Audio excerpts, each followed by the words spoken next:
The opinions expressed on this program are those of the program hosts and their guests and are not necessarily those of WSTU, St. Mary's Episcopal Church, and Temple Beit Chaim. Products that may be mentioned are not necessarily intended as an endorsement. Any reproduction or retransmission of this broadcast is strictly prohibited. And now, WSTU presents a priest and a rabbi. Call in with questions and comments at 220-9788. 220-WSTU. Now, here's your host. Holy cow, it is a priest and a rabbi on a radio station / podcast. Everyone out there in this booming metropolis of Martin County / Stuart, Florida / Palm City, we are so happy that you have tuned in this morning on your way to work to go change the world. This is Father Christian Anderson here, and I'm right next to the best looking rabbi you've seen this side of the Jordan River. It is Rabbi Matthew Durbin. How are you? Good morning. What's happening? I'm super. It's it's the day after Halloween. So just to say, we had an amazing time last night. We sure did. Just to say the interfaith dialogue goes well beyond the lines of Friday morning radio program and throughout the week to prep for it. Absolutely. So just for our listeners who are not aware, so last night I had mentioned to Father Anderson a few days ago, we're going to do trick or treating with my kids, and if you and your wife and the Father Anderson's wife has her best friend in from out of town from New Jersey, so she came last night with her 2-year-old son. Yes, sir. And came over last night, and we had a great time trick or treating, and it's just a lot of fun. I keep forgetting how hot and humid it still is on October 31st. Thinking it would be nice and cool, and it was swelteringly hot. But then it didn't help that you were wearing the Riddler outfit, full suit. So you were going like almost 3-piece style Riddler outfit with question marks all over the place. It was smashing. It was fantastic, but you were buttoned up with the bow tie as well. So you were sweating. It was. So it was a little difficult this morning to get up. My kids were fast asleep, still 7 o'clock in the morning. Got up in a panic, got them ready, rushed them to school, and of course they dismissed tardies this morning. And a part of me said, "Oh, had I known that, I would have slept in for an extra hour."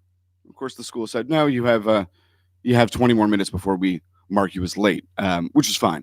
And as I'm driving in this morning, I thought to myself, we have this whole daylight savings time coming in on Saturday night, right? 2 a.m. We change back the clocks. Why can't we just change back the clocks November 1st? Why don't we just do it October 31st, 2 a.m.? That way, we all know what happens the day after Halloween, right? Most of our kids get sick. They get sick from eating too much candy. They're tired.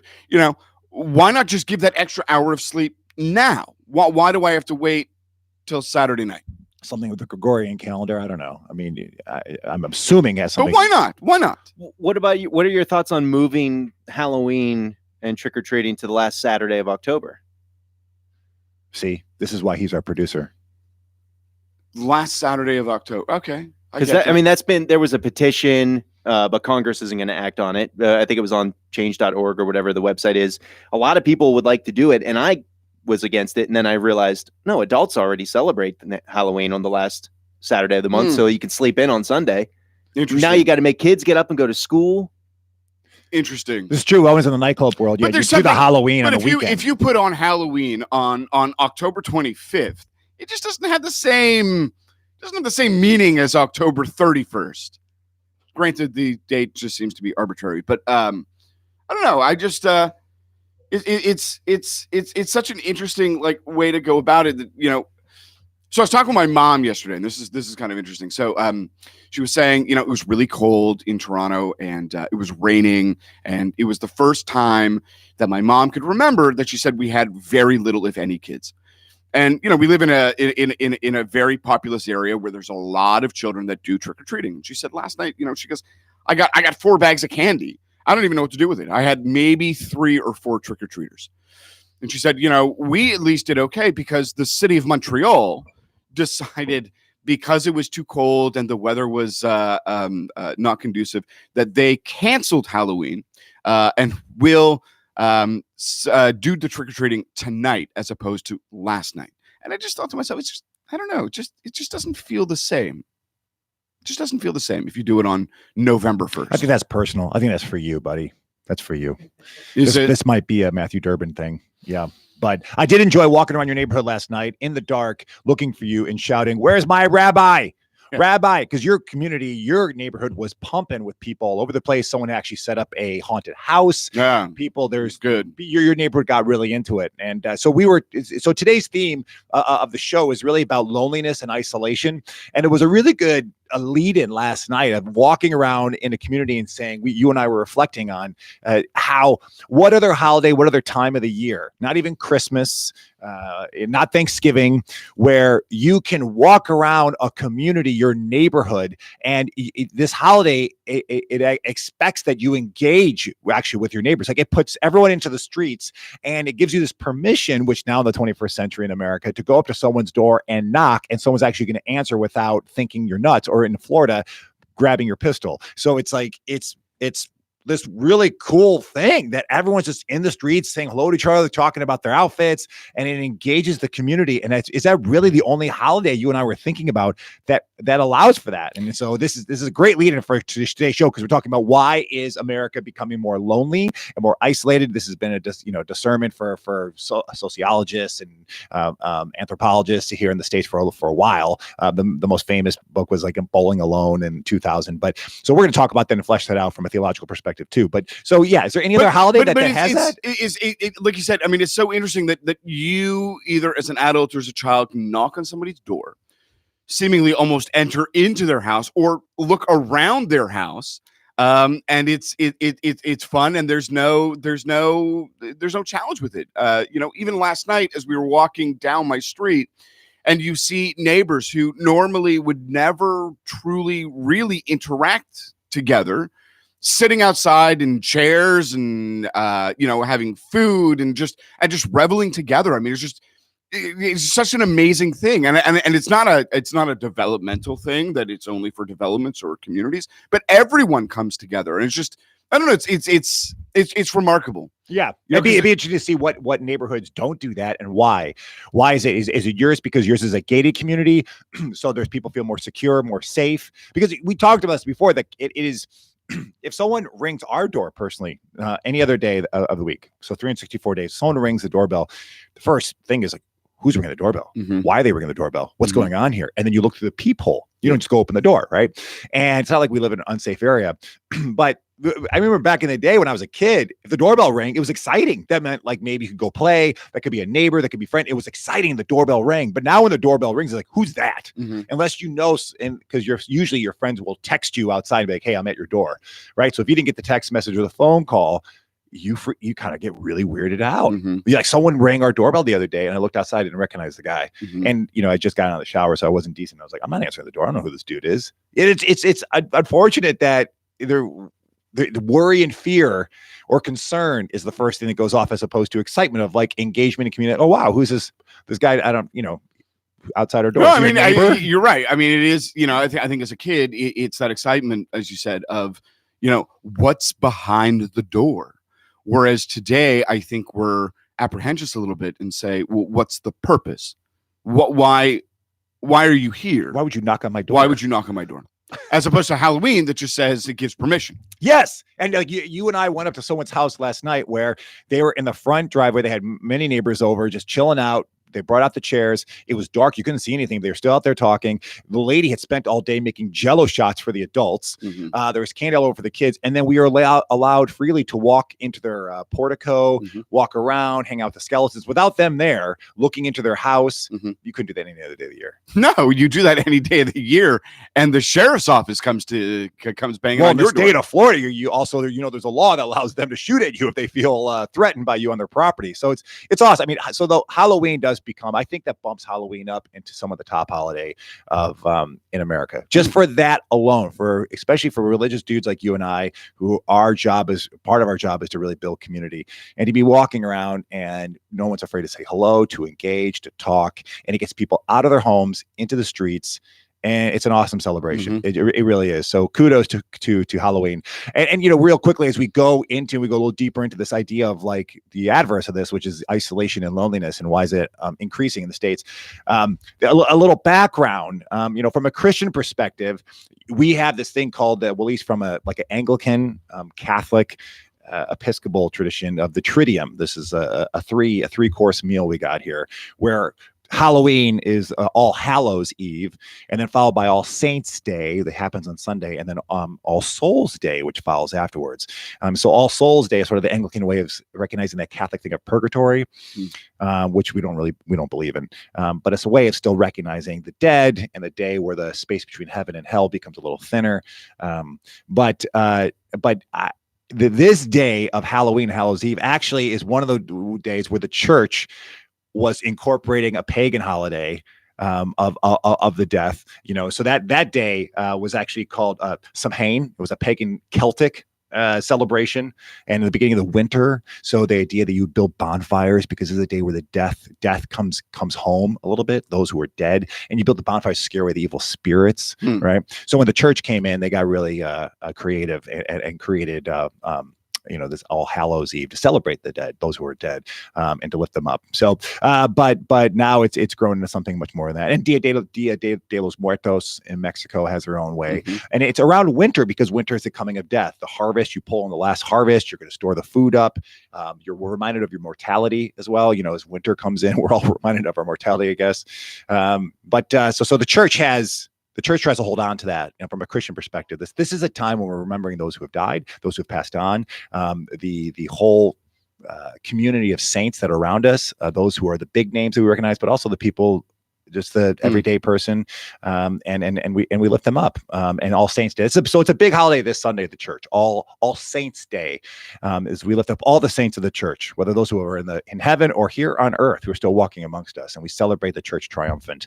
And then All Souls is more about those who are dead, and that's the day following. But for you, from a Jewish perspective, you guys have a day that's very similar to Halloween from a costume perspective. Yeah. So we have a holiday. As you said, it is very similar in terms of, we dress up, we masquerade ourselves, kind of our holiday of Purim, which commemorates the survival of the Jewish people by Queen Esther, who came before King Achashverosh and effectively pleaded on the Jewish people's behalf to not be destroyed. And at the end, it was the king's main advisor, Haman, who devised this plot because one of the Jewish people, Mordechai, would not bow down to him. And he was enraged. I'm the king's advisor. I'm like the second most important person in the world. And how does this guy not bow down to me? And, the whole notion that for Mordechai was, no, I don't bow down. The only person that I bend low for is God. And he was so enraged that he devised this massive plot to kill the Jews and to have them. And ultimately the story gets twisted at the end. So suddenly it's the king who realizes that it was Mordechai who saved his life, and there was no formal way of honoring him. So he goes before Haman and says, the man that I'd like to honor and to celebrate is Mordechai. And ultimately, Haman gets deposed and he gets hung himself. And it's the story of Jewish survival. It's the story that we celebrate of there was a kingdom and a man who tried to destroy the Jewish people, and we overcame it through God's help and God's grace. And why the costumes? Because we dress in costume to remember the event. So we'll dress like Queen Esther. We'll dress like Mordechai. Sometimes we might dress like Haman. But you can't dress like any of the characters. You can't show up in a Frozen outfit. Today, I think we do in terms of Purim. When I was a kid, it was very story oriented. So, we would dress like Queen Esther, or we would dress like... But now you can dress like Queen Elsa. You can dress like Anna, Elsa... Olaf, Meridia, is that her Sven, name from Brave? I don't know, dude. You got daughters. Is that her name, Brave? Meridia. Okay, so cool. Mike goes on. So you could do that. All right. So, but when is Purim? Purim falls in the Jewish calendar and during a specific Hebrew date. In the English date, it would be generally around March. that we would celebrate. We read the Book of Esther out of our biblical tradition, coming out of the Book of Writings. But it is it's a joyous time because it's effectively we overcame oppressive forces and we prevailed. Awesome. But so it's so interesting when you look at the notion between that and Halloween, which obviously, as you said, look, Halloween is a pagan holiday. It's certainly not. It's not a Jewish holiday, but it is the time that we can really dress up. Purim is also the time that we dress up and make fools of ourselves. It's the same thing with Halloween. So as you mentioned, I dressed up as the Riddler. So I got this costume. I went out, and a few minutes before my wife said that she was coming home, she came home a little early so we could kind of get the shenanigans underway. So I decided to just walk out of the house in this outfit to kind of surprise her. And all I saw as my wife drove into the driveway was her face dropped, and I could see her mouthing the words, "Oh my goodness." Yeah, I can see her doing that. Right. And my kids found it hilarious. And, it's just a really fun time because it is that moment where, as you said, it's the adverse of isolation. It's community, it's family, it's people coming together to just have a good time. It's really the only time of the year where we can, seemingly leave work a little bit early. We can dress up our homes to make it festive, and just I don't know, and invite the community to your home. Yeah. I mean, it's totally normal for everyone to be on the streets, knocking on doors, and you're giving away things. You're giving away candy. You're celebrating. You get to dress up and have fun. It's a big costume party. Your whole neighborhood gets together, and you can break the fourth wall of just finally talking to everyone who walks by you. It breaks a lot of big American norms right now that we have of this isolation that we're feeling. So that, as you can see, it was a huge intro for us of this. Of why is America getting lonelier? It's always funny hearing it from a child's perspective too. So my kids were very excited. Obviously, it's that time of the year that other people, us in general, buy stuff for other people. Not to Christmas. Say no, but birthdays. Yes, but Thanksgiving for strangers, for strangers, right? Effectively, I'm buying candy for other people to enjoy. And it's just we don't celebrate Christmas. I don't know what it is, but certainly Hanukkah, for example, we buy things for other people, but those are familial. I'm buying it for my kids as opposed to buying candy that is distributed to other people. It's just something about that it's just such an amazing time that we have the opportunity to do things for other people that give them joy. And I see it from my kids' perspective, because my kids will say, we got to go to that house that gives the full size candy bars. Of course. Yeah. Right. And I think to myself, we buy the packaged candy, it comes. You guys had terrible candy. We did have terrible candy. Right. And not to blame my daughter on this one, but so I went on this thing last night. You're blaming your daughter, right? I am blaming my daughter. So I came home and I said to my wife when she came to the door, I said, look, I don't know why you'd buy the world's worst candy. Nobody likes Tootsie Rolls. Once you have one, that's enough. Pull out your molar. So all I see is my wife kind of giving me the shh thing.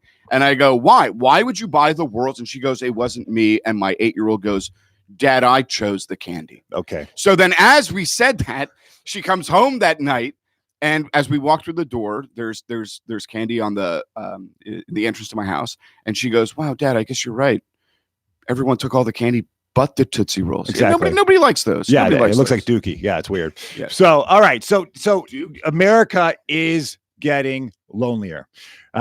The General Social Survey recently found that the number of Americans with no close friends has tripled since 1985. Right now, 0 is the most common number of confidants that people report now that they have in a recent survey. But how much of our loneliness is also? Can I get through the stats? No. Can I get through the stats? This is like the 5th time you've already interrupted. But today. if you look at the advent of technology, how much of our loneliness is also predicated on the fact that we have? Can I get a producer media? here who allows me to speak? Please help me. Help me. Want me to turn the mic off? Yes. So especially if I'm giving stats, all right, but we're getting interrupted every time by the rabbi. So this will help you, Rabbi, in you putting your argument together, and to actually listen to the stats. So they can, so the average number of people in America feel like they could talk about important matters has actually fallen from 3 to 2. So we have statistically that loneliness people, saying that the amount of close friends they have has completely is decreased since 1985. People who really get and understand who they are. So this is happening since 85. So sociologists are trying to figure out why, and there's probably many reasons for that. And we can always go back to the rugged individualism of America. We don't see this in a lot of other countries that more express more of a groupistic mentality, where it is something on Halloween is not this weird thing that happens where, oh my gosh, the community gets together and hands out candy. That happens on the daily, where people in the streets, people are talking to their neighbors. In other countries, that is more normal, but in the States, it is not. This research goes on to show that it's actually even worse now with millennials, but not even millennials. Millennials are not as bad as Gen Z. Of putting on a survey that the number of confidants that you have in your life is gone. I mean, to put 0. That's kind of that's depressing that you on a survey say, how many confidants do you have in your life? And you would say 0. So you can really confide in. So what's your thought? What's your first thing? Why would you think that has been on the increase? I mean, I think social media has a lot to do with it. I think also our consumer culture has a lot to do with it. I think that, it's a very interesting stat that you said of to whom do you confide in? No one. Well, I mean, that's lonely. Mm-hmm. I mean, that's sad that we don't find that we have somebody to whom we trust implicitly, that we could have those private and important conversations with. I think technology is the biggest indicator and the biggest challenge to our own sense of loneliness. I don't, from a social media perspective, I can have all my friends that I want, whether I know them or not, just based on cyberspace, as opposed to actually going out and actively pursuing. I think it's the same, not to equate loneliness with laziness, but I think, when I was a kid, I mean, Halloween, I mean, it's cold back in the North at the end of October. I remember, my parents wouldn't allow us to go sit inside and play video games. I mean, my mother would say, get outside, be active, meet new people, do things. And I think the fact that I could sit on my phone or the computer and I can access Facebook or I can access Instagram or other of these social media platforms, and suddenly that becomes my community. And I think in some way it's isolating.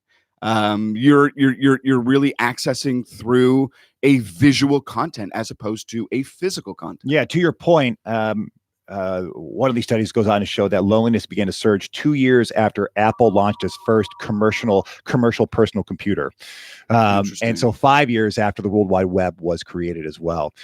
So if you do have social anxiety, and you and I were talking about this the other day, one time I got invited to a nightclub. I went by myself, and I get inside the nightclub. I'm in there, and I didn't know anyone, and so I could sit in the corner and by myself and live into that whole social anxiety, or I could just take the phone out of my pocket and just stare into my phone and act like I'm really doing something there.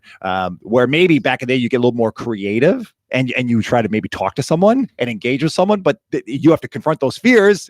Those social anxieties, you got to deal with it. Now you don't really have to deal with those social anxieties anymore. You kind of either you can just escape into more of a digital sphere. And we all know at the end, those are not going to really fulfill you at the end of the day. They're not. If you guys have thoughts on this about why loneliness has been increasing in America over the last 15 to 20 years, give us a call here, 772-220-9788, 772-220-9788. So yeah, we jump on the internet and we can engage a bunch of people. Before it was chat rooms or wherever you want to do. But that research will show that's not going to be fully fulfilling as well, because we're getting into the flesh and having to deal with a real person, deal with facial recognition, body language, etiquette, and all that. So and we're going to get into this more in the second part of the show, how as clergy members, how do you as a rabbi respond to this, knowing that this actually in Martin County, we've had the therapists in our congregation talk about it is, they call it an epidemic, especially with the elderly. They are alone. And then they're isolated. So the part of it is not even their choice. They're older. Maybe their kids live far away. Their spouse has died. They're up on the third floor of maybe some apartment building, and they're by themselves. And they used to have a community, which was their husband. They used to have a community, which was the whole family. If you think about it, you were part of the greatest generation. You had 3 kids. You always had people around you. The kids brought their friends over. And then all of a sudden, fast forward 7 years, you're just by yourself in a retirement area, and you're just all alone, and it's hard to even get help to help you with certain things. Yes, here comes the depression and the sadness, and you have a lot of time just to think by yourself. And we all know what it's like to have that spin cycle in your head. It's something we, in the church, we talk about a lot. How are we responding to this need in our community, especially here in Martin County, where we do have a lot of elderly? Are we creating ministries or just caring ministries to just be with people? So are you encountering the same thing over at the temple? Sure, absolutely. And how are you guys responding? Well, we respond, especially with the idea of isolation and loneliness. We go back to our tradition. We go back to one of the sayings in our tradition of Pirkei Avot, which is the ethics of our ancestors, where Rabbi Hillel, great sage of 2,000 years ago, had used the phrase and the understanding of do not separate yourself from the community. And I think that it's such a powerful and impactful insight as to, if you separate yourself from the community, you're divesting from what it means to be part of something beyond ourselves, to enjoy that camaraderie, enjoy the companionship, enjoy community in some way that is all of like-minded, right? We share the same values, or we share the same idea of being together. And I think for Hillel, it was that understanding. Do not separate yourself. And I think that's one of the phrases that when we encounter some of these great challenges of isolation and loneliness and being separate from others, we really try to impress that upon ourselves and upon others. So for you guys, it's more of a cultural a thing that you're trying to instill, saying do not separate yourselves from the community. If you might feel that at times that you want to go be a lone soldier, go off by yourself, and you're saying that's not what we do as Jews. That's not what we do at Temple Beth Chaim, right? We are a community. So everything we do, that was the theme in seminary for us. It was about community. But it's so interesting, even when you look at, and I know that a lot of the churches do it today. I think you guys do it as well. For those that may be isolated, right? Those that are infirm, that are perhaps in hospitals or homebound and can't make it to community. What has our religious world done today?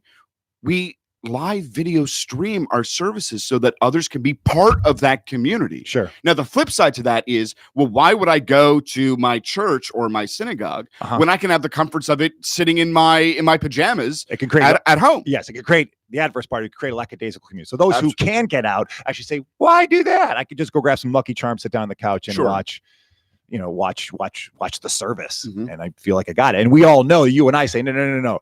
The body, as Christians would say, the body of Christ grows when we're all together and engaging with one another. Something happens. God shows up. Where 2 or 3 are more present. He shows up when you're alone too. But there's power in that, and we need to do this as a community. But you're right. The live stream helps. But then we also have ministries called Eucharistic visitors. So these are people who are trained, who spend a lot of time in training, and then they go out after the service and they bring the communion to those. They go to homes, they go to rehab centers, hospitals. Being in a hospital, talk about isolation. My gosh. Especially you're in there for a couple of weeks, just a lot of times by yourself. Let's say, again, situations that you and I see a lot here in Martin County. The spouse has died, right? And your kids live in Michigan, and they can't get down right now because they're busy with working their kids. And here you are in this hospital bed. This is where, in this time of loneliness and where we see more individualism in the States, where the church and the temple, religious institutions, this is our opportunity to really shine, to say, no, we're going to go visit you in the hospital. And I think we do a really, I think as a religious community, I think we do a really good job. You know, we have a caring community in our congregation where we go off to, nursing facilities, rehab centers, from Port St. Lucie down to Hope Sound, North Palm Beach. And we provide the holiday, whether it be Rosh Hashanah, Yom Kippur, or Hanukkah, or Passover. We bring the holiday to those that can't get out. And the joy that we get, because like you said, there are some people that we visit all the time that don't have family, that don't have friends that come by on a regular basis, that they're isolated, they're alone, and they want that sense of community, but can't get it. And I think as a religious institution, we provide an excellent service to them, for them to know that, you're not alone during this challenging time of whatever holiday it may be, or just any time throughout the year, because it is isolating. I mean, I think we all can remember or imagine times where we've been, in the hospital for a certain challenge that we've had, or visiting with others, where the only joy that they get is knowing that somebody is coming to visit. Absolutely. Yes, absolutely. So we have, so in the second part of the show, we're going to talk a little bit of like also the health effects of what it means spiritually and physically of just loneliness. And this is from Psychology Today, had a great article on this. And then furthering, and then we're going to bring in the movie Frozen. What does Frozen teach us about isolation and loneliness? And what can we learn from that as people of faith, and how we can be so instrumental in standing for this beautiful, healthy thing called community that God gives us, and how do we work ourselves out of this current epidemic? Let's just call it current, because we hopefully as a society we can overcome this of loneliness and isolation that's leading to a lot more depression. Suicide rates have gone up, and a lot of in Psychology Today they'll trace it back to this plague of loneliness and isolation. So we'll be right back here on A Priest and a Rabbi.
Welcome back, Stuart. Welcome back to A Priest and an Amazing Rabbi, on A Priest and an Amazing Rabbi walk into a radio station. We are talking today about isolation and some of the challenges associated with it, and what the converse would be in terms of forming community, and kind of looking a little bit deeper into what are some of the mitigating factors that lead towards our society or our culture becoming less engaged and more individualistic as opposed to communal. And we during the break we brought in we often turn to our producer Mike, who is our I think you're on the cusp of Gen Y and millennial. Yeah, elder millennial. So he's an elder millennial. So us old guys often turn to him during these times to ask him, and we said, Mike, who's your community out here in Martin County? And Mike said, I don't have one. But you do have one community. So when I was younger, I played video games a lot. So back in the 2000s, when forums were a thing online, I found a forum dedicated to video games, and somehow that is still going strong, even though forums as a whole are kind of gone after Facebook. But so the only community I could really think of was an online community, people I've never actually met in person. Yeah, but Mike, so here's the thing: you're an outgoing guy. Somewhat. You're okay. Somewhat. You're an ambivert. You're likable. Yeah, good looking dude. And you would think that a guy like you would have community coming out the ears. You're young. Mm-hmm. You don't have kids yet. No. But you have a lovely wife, and but right now you're saying your lovely wife is really your community. So how do you explain, so as a young strapping man, the reason? Or do you prefer just to be just with your wife and not really kind of getting? It is a preference. If I'm sitting there and thinking, all right, what do I want to do tonight? Oftentimes, now I go out and I get a lot of interaction by doing this show and doing things that I do trivia in the evenings and things like that. So I'm out seeing people face to face. I wouldn't consider it a community. So when I'm sitting there thinking, what do I want to do with my free time? Oftentimes it's sit at home and be with my wife and actually you prefer that. You're time. Not missing a big community to be part of. I wish we had, honey, a group of 6 friends, and we're in the sitcom Friends. We all get together and talk about nothing. Every once in a while you get that little drum of feelings that bubble up, and you go, I kind of wish I had something to go do, and then you go and do it and spend time with people. And I'm like, okay, I'm good for the next 6 months. I don't need to. Okay. I don't need to do this anymore. Gotcha. Because there was in the New Yorker, they had an article about a guy he's a writer there, and for the New Yorker, and he says, in New York, you can get incredibly isolated and lonely there, even though it's this big, hustling and bustling metropolis. And he felt that, how he did not have any confidants, but he really wanted confidants. He had some people he kind of knew, hello, but someone you could really open up to and really be transparent with. That's huge. So he got very intentional about creating communities through meetup.com or through other things, and trying to get people. So he joined this thing called Nerd Collection, and it was just a bunch of nerds who like to get together and talk about nerdy things. But when they get there and they have their community, to be doing things to really kind of get to know each other, to build trust, to build it so they can have. Now he says, after a year of being a part of that, he's got some close friends who have the same values, who can really, it's not just a bunch of people you get together once a week or once a month and just talk, but really start to form some connection. And he talks about how just his own psychological health has improved. Mm-hmm. Now it's a huge city where if you're walking around amongst millions of people and you don't know anyone, I mean, that can feel very lonely and very depressing. Well, I think the world in general is smaller now than it was before. I mean, look, we've all got our smartphones out on the table here. We could, in 2 seconds, text people and call people and go on Facebook and find people we went to school with and find anybody we want. Mm-hmm. And yet, even though the means of communication have made it easier than ever, we're lonelier than ever based on these points, or based on the stats. Yeah. I mean, I'm just so lucky that in Los Angeles, when I was out there, that there was a group of people from Chicago that I knew that I could just immediately, we got together all the time. We hung out and support each other during, the acting world goes up and down, up and down. You're doing that solo, man. Yeah. That you could see why people go into spin cycle, drugs, everything. But if you got a close group of friends who are there for you, to hug you, to be there with you, it's huge. But if you don't have that, you have to really work at it. I mean, you can't just sit there, and loneliness becomes it just builds like a snowball. See, I'm building it to Frozen. It just gets bigger and bigger. But I think also, I think that we also have to be aware that there is a difference between finding time for ourselves and to do things that we appreciate and that we want to do in isolation, right? Self-care, whatever it may be, and living perpetually in this moment of isolation.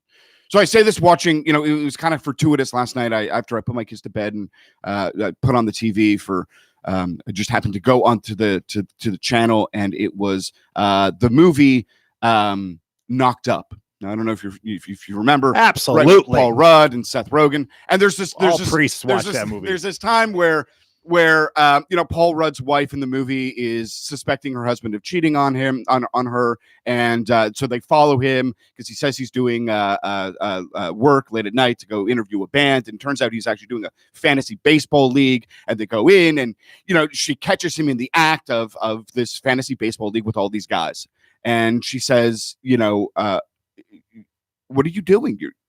You've lied to me. And the conversation that ensues after is, there are things that I want to do for myself. And she says at the end, well, what were you doing last Wednesday night when you said you were going to go see a band? You said, well, I went to go see a movie. Oh, who'd you go with?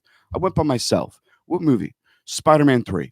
And she goes, I like Spider-Man. Why didn't you invite me? And I think, and he says, well, there are times I just needed that break from you, the kids, this and the other. And a part of me that says that's real life. I mean, there are times where we have those external challenges where we say, I just need that breathing space and that time to really be by myself.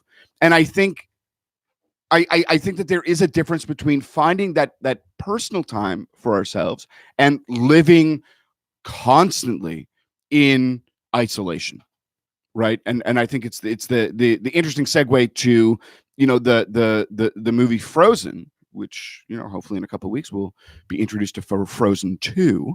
But yeah, it's premiering in China. Like soon. I guess that's where you do the big test. You do it. Yeah. The trailer's already out. 1.3 billion people. And they love anime, they love cartoons. Yeah, go for it. But it's interesting given, and I know when we talked about this the other day of that movie Frozen, which is actually really interesting, that Elsa herself isolates herself from the community for fear of what her abilities will be able to do to others, that she's fearful. And of course, her sister is really concerned for her and becomes the heroine in this and the other of trying to really help her through her challenges. Well, yes. And so I think the question, I thought you were going to go. I thought you were on a rampage there. I thought you were really about to bring home a big point. I mean, look, one who's seen the movie probably 100,000 times. I have young kids. No, that movie is a feast for preachers, as we all know. There's so much to preach on in there. But yeah, we recently actually preached. We actually did a Frozen service at St. Mary's, and the big reason was we're celebrating the community, the beloved community of God, and how Elsa is not the best example for us. That the song "Let It Go" is actually not the song that you want to follow. I mean, it's a great song. We all love it. But really the lyrics itself is, there's no rules for me. There's no right or wrong. It's sort of like moral relativism at its finest. And I can go do whatever I want to do. And I'm all by myself. And now I'm finally free to be myself, but only by myself. And from a Christian perspective, we look at it that this is, Disney courting the Christian vote here, that they have this character, Anna, who will fight through anything to be with her and risk her life and ultimately give her life to get that Jesus narrative in there for her sister finally to be freed by a true act of love. But yes, that this idea that, to your point before, there are times in our life when you do have to go to the movie by yourself. You do have to go and go let it go. But ultimately, Elsa's issue is that she's willing to stay out there in her fears and be controlled by her fears. A lot of times we isolate ourselves because of our fears. As we talked about this yesterday, as young men, when we first started get interested in women, that you had to confront your fears to go across the room and talk to that girl. But if you didn't, you're just going to isolate yourself and be in the corner and maybe not be able to meet any girls. But you do have to confront the fears at a certain point. And when you do, and maybe you do finally get a base hit and the girl says, hi, how are you? And you do get to actually talk. It's amazing, right? And if you go down in flames, you learn something. But it's a part of isolation. It's because we're locked into our fears. We put ourselves in that ice castle, and hopefully hopefully God brings us someone like an Anna who is going to be a good friend, or just someone we meet who's willing to say, you know what, I'm not going to allow you to isolate yourself. And you pray that we all can be that. We can all be honest for someone else, that we can look at someone in our life right now who's kind of being an Elsa, who's just because of out of fears, concerns, anxieties, and maybe they're not going to tell you about them. Maybe they're going to have a defense up and like, no, I'm fine. I'm totally fine. But my gosh, they need a good friend. They need someone to reach out to them. And maybe they have a lot of surface friends, but someone to say, hey, like, are you okay? Are you there? And I think that's what we're missing a lot today in our communities. So you might have a lot of people that you know, quote unquote, but how many people, like a confidant that you can really say, I'm going through some serious stuff right now. And take the time to actually empathize and listen. I think so often we use words like, hey, how are you? Are you okay? With the intent in our minds of the person coming back and saying, I'm fine. Yeah. Things are great. Yeah. Because how often when somebody says, well, actually, let me tell you, you would run. And you're like, oh, come on, bro. I don't have the time for this. I didn't really mean it. Come on. Yeah, I had a friend of mine. She would always say, how's your heart?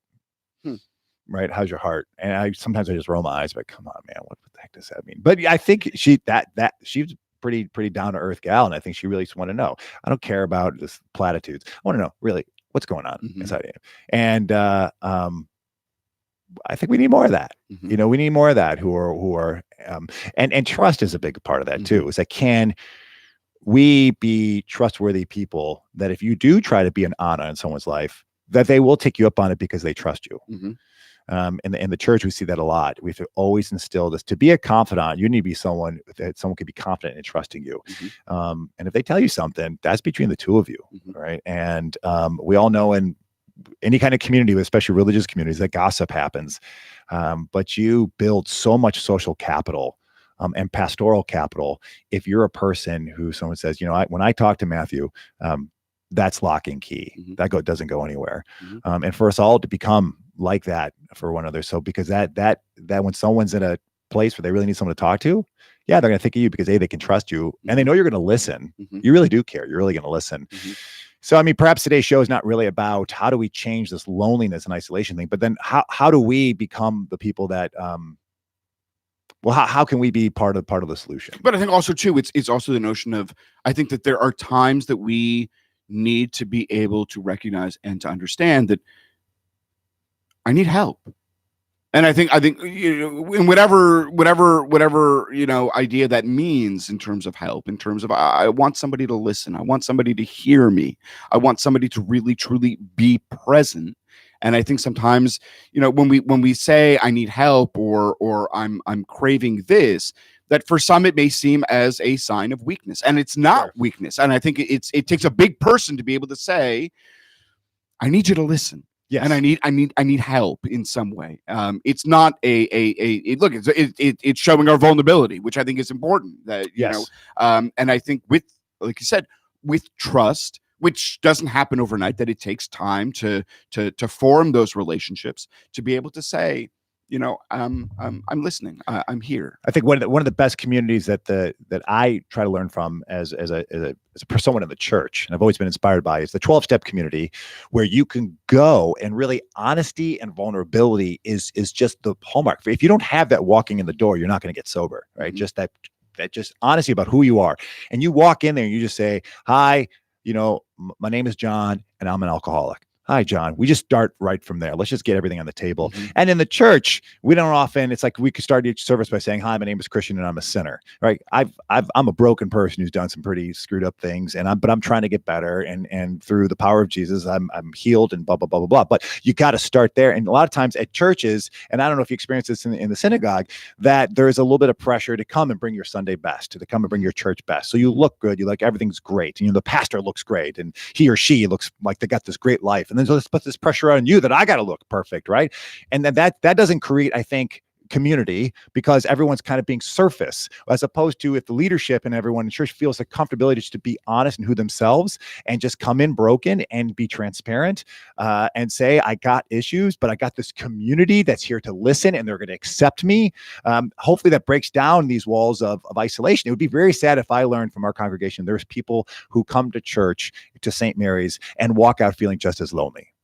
Even though there's this community here we're trying to build, And we do all these great things together, but still there's a lot of people in our congregation who feel incredibly lonely.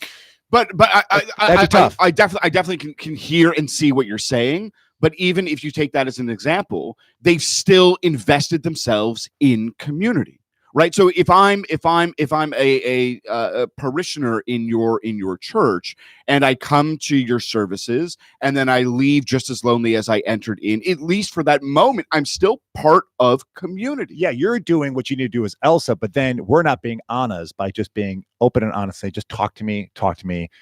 I'm here for you. Mm-hmm. And going back to the movie, to Frozen, Elsa would have really helped her situation if she would have, at the beginning, before she went off to the ice castle, spoke through the door to Anna and say, Anna, I'm sorry.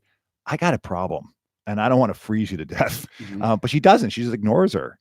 And so the person who's feeling isolated and lonely has it needs to step up too. But then we all need to be honest to one another and say, I'm here, I'm knocking at the door.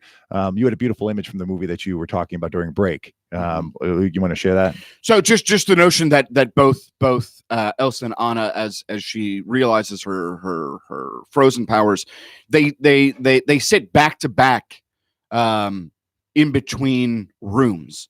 Elsa obviously in her room, but her back is towards the door, and then Anna's back is towards the door, almost as if they are almost pressed one to one, back to back, showing that connection of familial community, but then being isolated by those walls of the door, and one really trying to experience and trying to be close to the other by saying, I need you.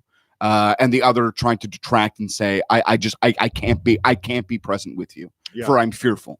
So I maybe what the rabbi and I can impress upon you, if you're listening here, that, and of course, if you're just tuning into the show, you can always catch it on the podcast. Just Google a priest and a rabbi.